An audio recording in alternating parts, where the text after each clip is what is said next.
Welcome. Today we're reading the chapter The River Devil of the novel Tarzan and the Ant-Men.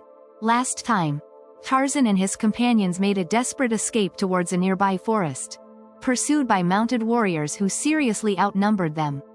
As they reached the edge of the forest, an unexpected ambush by the Zertalikalals led them into captivity, where Tarzan recognized a familiar ally among the male creatures. Despite moments of despair, they found themselves welcomed by the Zertalikalals, who had changed significantly, and soon Tarzan's friends returned to Trohanadalmakas, leading to revelations and alliances that would change their fates.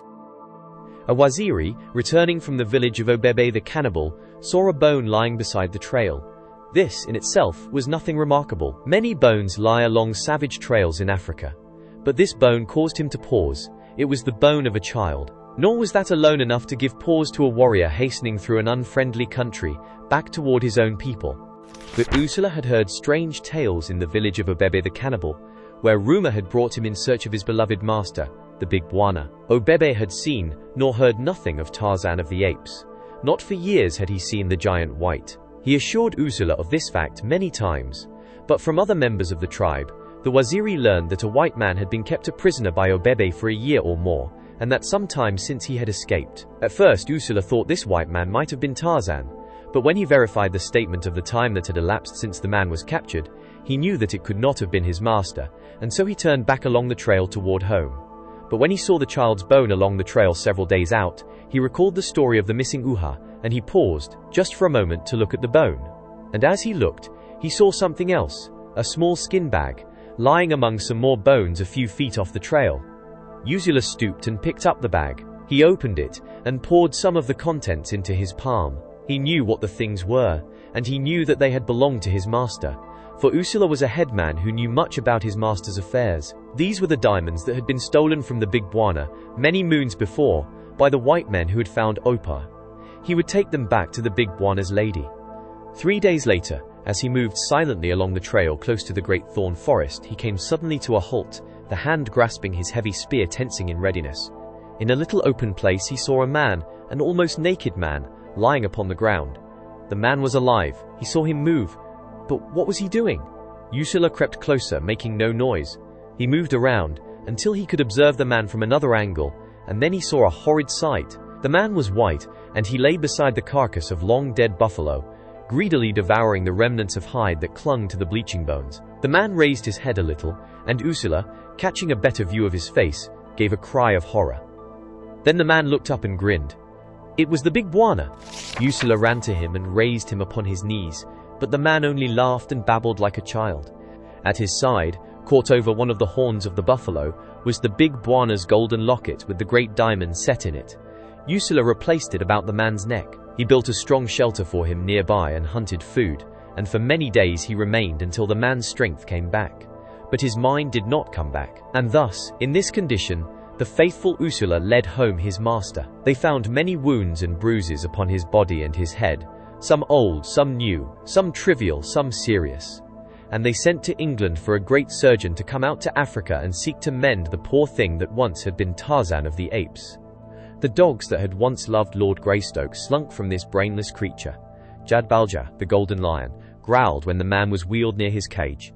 Korak, the killer, paced the floor in dumb despair, for his mother was on her way from England, and what would be the effect upon her of this awful blow? He hesitated even to contemplate it. Kamis, the witch doctor, had searched untiringly for Uha, his daughter, since the river devil had stolen her from the village of Obebe the cannibal. He had made pilgrimages to other villages, some of them remote from his own country, but he had found no trace of her or her abductor. He was returning from another fruitless search that had extended far to the east of the village of Obebe, skirting the great thorn forest a few miles north of the Ugogo. It was early morning. He had but just broken his lonely camp and set out upon the last leg of his homeward journey, when his keen old eyes discovered something lying at the edge of a small open space 100 yards to his right. He had just a glimpse of something that was not of the surrounding vegetation. He did not know what it was, but instinct bade him investigate. Moving cautiously nearer, he presently identified the thing as a human knee, just showing above the low grass that covered the clearing. He crept closer, and suddenly his eyes narrowed, and his breath made a single odd little sound, as it sucked rapidly between his lips in mechanical reaction to surprise. For what he saw was the body of the river devil lying upon its back, one knee flexed, the knee that he had seen above the grasses. His spear advanced, and ready he approached until he stood above the motionless body. Was the river devil dead, or was he asleep? Placing the point of his spear against the brown breast, Khamis prodded. The devil did not awaken. He was not asleep then, nor did he appear to be dead. Khamis knelt and placed an ear above the other's heart. He was not dead, the witch doctor thought quickly. In his heart he did not believe in river devils, yet there was a chance that there might be such things, and perhaps this one was shamming unconsciousness, or temporarily absent from the flesh it assumed as a disguise that it might go among men without arousing suspicion. But, too, it was the abductor of his daughter. That thought filled him with rage and with courage. He must force the truth from those lips, even though the creature were a devil. He unwound a bit of fiber rope from about his waist and, turning the body over upon its back, quickly bound the wrists behind it. Then he sat down beside it to wait. It was an hour before signs of returning consciousness appeared. Then the river devil opened his eyes. "Where is Uha, my daughter?" demanded the witch doctor. The river devil tried to free his arms, but they were too tightly bound. He made no reply to Kami's question. It was as though he had not heard it. He ceased struggling and lay back again, resting. After a while he opened his eyes once more, and lay looking at Khamis, but he did not speak. "Get up!" commanded the witch doctor, and prodded him with a spear. The river devil rolled over on his side, flexed his right knee, raised on one elbow and finally got to his feet. Khamis prodded him in the direction of the trail. Toward dusk they arrived at the village of Obebe. When the warriors and the women and the children saw who it was that Khamis was bringing to the village, they became very much excited, and had it not been for the witch doctor, of whom they were afraid, they would have knifed and stoned the prisoner to death before he was fairly inside the village gates. But Khamis did not want the river devil killed, not yet. He wanted first to force from him the truth concerning Uha. So far, he had been unable to get a word out of his prisoner. Incessant questioning, emphasized by many prods of the spear point, had elicited nothing. Khamis threw his prisoner into the same hut from which the river devil had escaped, but he bound him securely and placed 2 warriors on guard. He had no mind to lose him again. Obebe came to see him. He too questioned him, but the river devil only looked blankly in the face of the chief. "I will make him speak," said Obebe. "After we have finished eating, we will have him out and make him speak. I know many ways." "You must not kill him," said the witch doctor. "He knows what became of Uha, and until he tells me, no one shall kill him." "He will speak before he dies," said Obebe. "He is a river devil, and will never die," said Khamis, reverting to the old controversy. "He is Tarzan," cried Obebe. And the two were still arguing after they had passed out of hearing of the prisoner lying in the filth of the hut. After they had eaten, he saw them heating irons in a fire near the hut of the witch doctor, who was squatting before the entrance, working rapidly with numerous charms, bits of wood wrapped in leaves, pieces of stone, some pebbles, a zebra's tail. Villagers were congregating about Khamis, until presently the prisoner could no longer see him. A little later, a black boy came and spoke to his guards, and he was taken out and pushed roughly toward the hut of the witch doctor. Obebe was there, as he saw after the guards had opened a way through the throng, and he stood beside the fire in the center of the circle. It was only a small fire, just enough to keep a couple of irons hot. "Where is Uha, my daughter?" demanded Khamis. The river devil did not answer. Not once had he spoken since Khamis had captured him.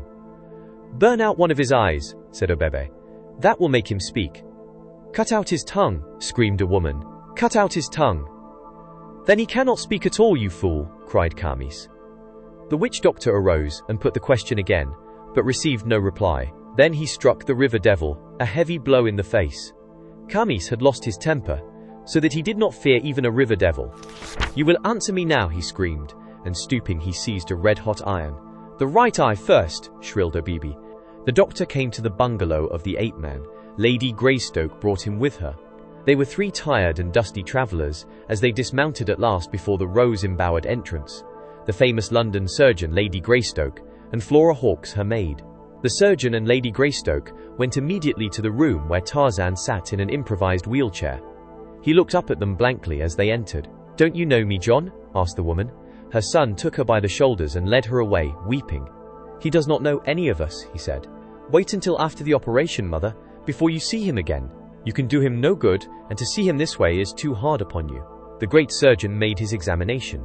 There was pressure on the brain from a recent fracture of the skull. An operation would relieve the pressure and might restore the patient's mind and memory. It was worth attempting. Nurses and 2 doctors from Nairobi, engaged the day they arrived there, followed Lady Greystoke and the London surgeon, reaching the bungalow the day after their arrival. The operation took place the following morning. Lady Greystoke, Korak and Miriam were awaiting, in an adjoining room, the verdict of the surgeon. Was the operation a failure or a success? They sat mutely staring at the door leading into the improvised operating room. At last it opened, after what seemed ages, but was only perhaps an hour. The surgeon entered the room where they sat. Their eyes, dumbly pleading, asked him the question that their lips dared not voice. "I cannot tell you anything as yet," he said, "other than that the operation, as an operation, was successful. What the result of it will be, only time will tell. I have given orders that no one is to enter his room, other than the nurses, for 10 days. They are instructed not to speak to him, or allow him to speak for the same length of time. But he will not wish to speak, for I shall keep him in a semi-conscious condition, by means of drugs, until the 10 days have elapsed. Until then, Lady Greystoke, we may only hope for the best. But I can assure you that your husband has every chance for complete recovery. I think you may safely hope for the best." The witch doctor laid his left hand upon the shoulder of the river devil. In his right hand was clutched a red-hot iron. "The right eye first," shrilled Obebe. Suddenly the muscles upon the back and shoulders of the prisoner leaped into action, rolling beneath his brown hide. For just an instant he appeared to exert terrific physical force. There was a snapping sound at his back as the strands about his wrists parted, and an instant later steel-thewed fingers fell upon the right wrist of the witch doctor. Blazing eyes burned into his. He dropped the red-hot rod, his fingers paralyzed by the pressure upon his wrist, and he screamed, for he saw death in the angry face of the god. Obebe leaped to his feet. Warriors pressed forward, but not near enough to be within reach of the river devil. They had never been certain of the safety of tempting Providence in any such manner as Kamis and Obebe had been about to do. Now here was the result. The wrath of the river devil would fall upon them all. They fell back, some of them, and that was a cue for others to fall back. In the minds of all was the same thought: if I have no hand in this, the river devil will not be angry with me.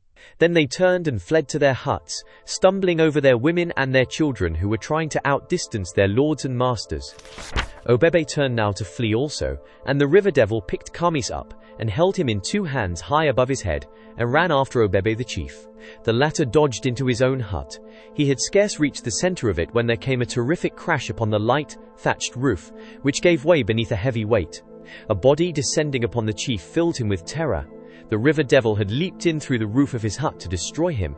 The instinct of self-preservation rose momentarily above his fear of the supernatural, for now he was convinced that Kamis had been right, and the creature they had so long held prisoner was indeed the river devil. And Obebe drew the knife at his side, and lunged it again and again into the body of the creature that had leaped upon him, and when he knew that life was extinct, he rose, and dragging the body after him stepped out of his hut, into the light of the moon and the fires.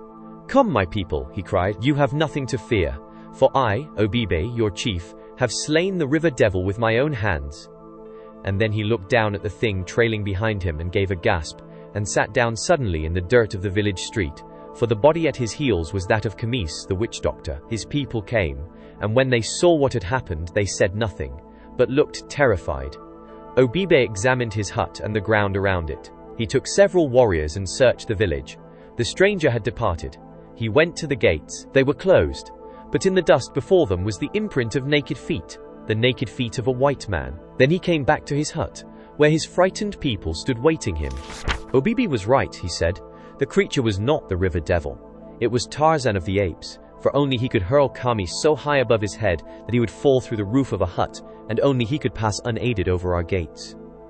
The 10th day had come. The great surgeon was still at the Greystoke bungalow, awaiting the outcome of the operation. The patient was slowly emerging from under the influence of the last dose of drugs that had been given him during the preceding night. But he was regaining his consciousness more slowly than the surgeon had hoped. The long hours dragged by, morning ran into afternoon, and evening came, and still there was no word from the sick room. It was dark. The lamps were lighted. The family were congregated in the big living room. Suddenly the door opened and a nurse appeared. Behind her was the patient. There was a puzzled look upon his face, but the face of the nurse was wreathed in smiles. The surgeon came behind, assisting the man, who was weak from long inactivity. "I think Lord Greystoke will recover rapidly now," he said. There are many things that you may have to tell him. He did not know who he was when he regained consciousness, but that is not unusual in such cases. The patient took a few steps into the room, looking wonderingly about. "There is your wife, Greystoke," said the surgeon kindly. Lady Greystoke rose and crossed the room toward her husband, her arms outstretched. A smile crossed the face of the invalid as he stepped forward to meet her and take her in his arms, but suddenly someone was between them, holding them apart. It was Flora Hawkes. "My God, Lady Greystoke," she cried. "He ain't your husband. It's Miranda, Esteban Miranda. Don't you suppose I'd know him in a million? I ain't seen him since we came back, never having been in the sick chamber, but I suspicioned something the minute he stepped into this room, and when he smiled, I knew." "Flora!" cried the distracted wife. "Are you sure?" No, you must be wrong. God has not given me back my husband only to steal him away again. John, tell me, is it you? You would not lie to me?" For a moment, the man before them was silent. He swayed to and fro, as in weakness. The surgeon stepped forward and supported him. "I have been very sick," he said. "Possibly I have changed. But I am Lord Greystoke. I do not remember this woman." And he indicated Flora Hawkes. "He lies!" cried the girl. "Yes, he lies," said a quiet voice behind them, and they all turned to see the figure of a giant white standing in the open French windows leading to the veranda. "John!" cried Lady Greystoke, running toward him. "How could I have been mistaken? But the rest of the sentence was lost, as Tarzan of the Apes sprang into the room, and taking his mate in his arms, covered her lips with kisses. Transcriber's note: obvious typographic errors have been corrected. A table of contents has been added. Did you enjoy today's chapter of Tarzan and the Ant-Men? Why not subscribe and ring the bell?